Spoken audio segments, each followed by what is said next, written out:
मला असं वाटतं की मनीषा ताईंशी आपला संपर्क होत नाही. केशवजी, तुम्ही सुद्धा याच्यावरती उत्तर देऊ इच्छितात असं मी मगाशी पाहिलंय. केशवजी, मला हसू एवढ्यासाठी आलं की आपण करू ती काय आम्ही करू ते योग्य, समोरच्याने केलं ते वाईट. म्हणजे आम्ही आम्ही आता ते ताई म्हणलं की महाविकास आघाडीच्या तिन्ही पक्षांनी खाली स्थानिक निर्णय दिलेले होते. असं आहे महायुतीमध्ये तो याच पद्धतीचे निर्णय झाले होते की आपण महायुती झाली पाहिजे, हा आग्रह असला पाहिजे. पण काही ठिकाणी तडजोड, काही ठिकाणी कार्यकर्त्यांचा आग्रह असू शकतो आणि त्यातून काही गोष्टी घडू शकतात. त्यामुळे महायुतीने हा निर्णय घेतला होता की आपण आणि बहुतांश ठिकाणी महायुती म्हणून एकत्र लढतात, काही घटना होत आहेत. मुळात असं आहे की फोडाफोडीचं राजकारण, विश्वासघाताचं राजकारण, यासाठी तर उद्धव ठाकरे किंवा उभाठाची खासियत आहे. मनसेचे ज्या राज ठाकरेंच्या घरी वारंवार तुम्ही फेऱ्या मारता आहात, त्यांना विनवण्या करता आहात त्यांच्यासोबत येण्यासाठी, त्यांचे नगरसेवक फोडले कोणी? याच उभाठा गटाने फोडले. भारतीय जनता पार्टीसोबत आणि महाराष्ट्र जनतेसोबत विश्वासघात केला कोणी? याच उभाठाने आणि उद्धव ठाकरेंनी केला. त्यामुळे ज्यांची ओळखच मुळात विश्वासघात आणि अशा पद्धतीची आहे, फोडाफोडीची, त्यांनी इतरांवरती आरोप करणं हे फारच हास्यास्पद आहे. आणि म्हणून मला मागाशी हसू आलं होतं. आणि राहता प्रश्न म्हणजे खरीच आकडेवारी माझ्याकडे सगळी आता एक्शनल आकडेवारी आहे. मी ताईनं पाठवतो त्यांना हवी असेल तर, कुठे कुठे किती किती उमेदवार मिळाले नाहीत, कुठे कुठल्या नगरपालिकांमध्ये, हे मी त्यांना सांगायला तयार आहे. त्यामुळे ही मी जे बोलतोय ते वस्तुस्थिती आधारावर बोलतोय की महाविकास आघाडीच्या लोकांना उमेदवार सुद्धा मिळाले नाही. जिंकणारा उमेदवार हा निकष वेगळा पुढचा, पण लढायला सुद्धा उमेदवार मिळाले नाही, ही वस्तुस्थिती आहे. जयश्रीताई, हे आरोप तुम्हाला पटतायत का? आणि ज्या पद्धतीने विश्वासघातकीपणाचा आरोप कुठेतरी केलेला आहे केशवजींनी, त्याबद्दल तुम्ही काय म्हणाल? सगळ्या महाराष्ट्रातील जनतेला माहिती आहे विश्वासघात कोणी केलाय. सकाळचा शपथविधी करून घेणारं कोण होतं हे सगळ्या महाराष्ट्राने सकाळी पाहिलेलं आहे. त्याच्यामुळे विश्वासघात कोणी सुरू केला आणि विश्वासघाताची परंपरा कोणाची आहे हे महाराष्ट्रालाही सांगण्याची गरज नाही आणि माध्यमांसमोर ते काही बोलून दाखवण्याची गरज नाही. ही परंपरा भारतीय जनता पक्षाची आहे आणि हे करण्याचं काम भारतीय जनता पक्षाने सुरू केलेलं आहे. आणि जे त्यांनी पेरलंय ते आता येणाऱ्या काळात त्यांचं उगवणार आहे.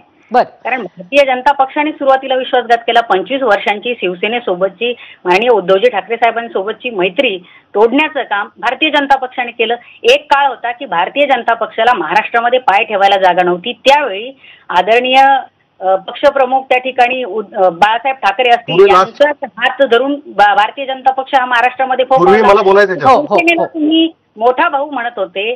त्या शिवसेनेला मोठा भाऊ म्हणत असताना ज्यावेळी तुम्हाला त्या ठिकाणी सत्ता दिसली त्यावेळी तुम्ही शिवसेनेच्या पाठीमध्ये खंजीर खुपसला आणि सकाळचा शपथविधी केला. मोठा भाऊ छोटा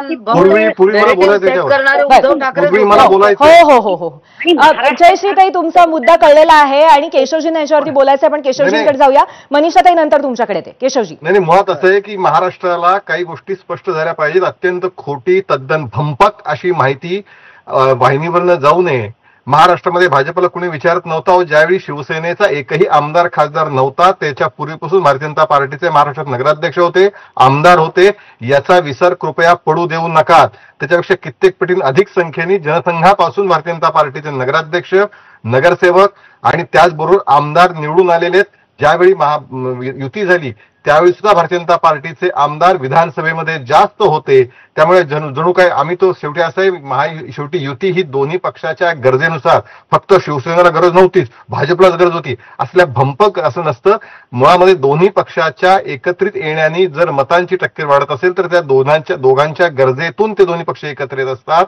त्यामुळे दोघांना गरज होती म्हणून दोघं एकत्र आले होते. त्यामुळे असल्या कुठल्या तरी विश्व चुकीच्या माहिती, कल्पना घेऊन इथं टीव्हीवरती येऊ नका. ठोस माहिती, नक्की माहिती, आकडेवारी सहित माहिती घेऊन या. त्याचा जास्त उपयोग होईल आणि मग वस्तुस्थिती काय ती महाराष्ट्र जनतेला कळेल. बरं, जयश्रीताई बोला. भाजपाकडे शिंदे सेनेचं कंट्रोल आहे हे काही म्हणजे जगजाहीर आहे, ते काही लपून राहिलेलं नाही. आणि कुठेही कुठलाही तुम्ही जास्तीचं डोकं चालवायला गेलात तर तुमचा तो शहाणपणा खपून घेतला जाणार नाही. हा भारतीय जनता पक्षाने दम दिलेला आहे शिंदे गटाला आणि त्याचमुळे मग एकतर आमच्यात या, नाही तर मग ईडी सारख्या सूडबुद्धीच्या कारवायांना सामोरे जा. हे एवढंच पर्याय ठामपणे म्हणतात जसं काही स्वतःच तिकडे उपस्थित होते. जो काही कार्यक्रम लावलाय त्या कार्यक्रमामध्ये वॉशिंग मशीन सारखं भारतीय जनता पक्ष हा ज्यांच्यावर भ्रष्टाचाराचे आरोप करतो त्यांनाच पुन्हा भारतीय जनता पक्षामध्ये घेतलं जातं, मग त्यांना एकदम क्लीन चिट दिली जाते. हे अनेक माध्यमांमधून आपल्या समोर आलेलं आहे. अनेक उदाहरणं आहेत.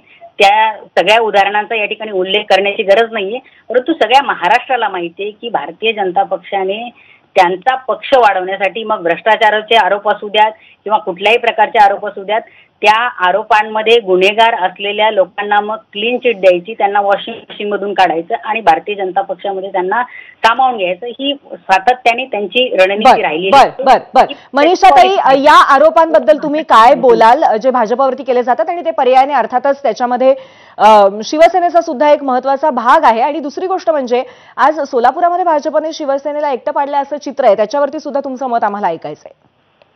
नाही बघा, हे स्थानिक पातळीच्या ज्या निवडणुका आहे ना, तिथे असंच ठरलेलं आहे तिन्ही नेत्यांमध्ये की जिकडे जो योग्य असेल, स्थानिक पातळीवर जिकडे युती होत असेल तर करा, नसेल होत तर आपापले लढा. त्यामुळे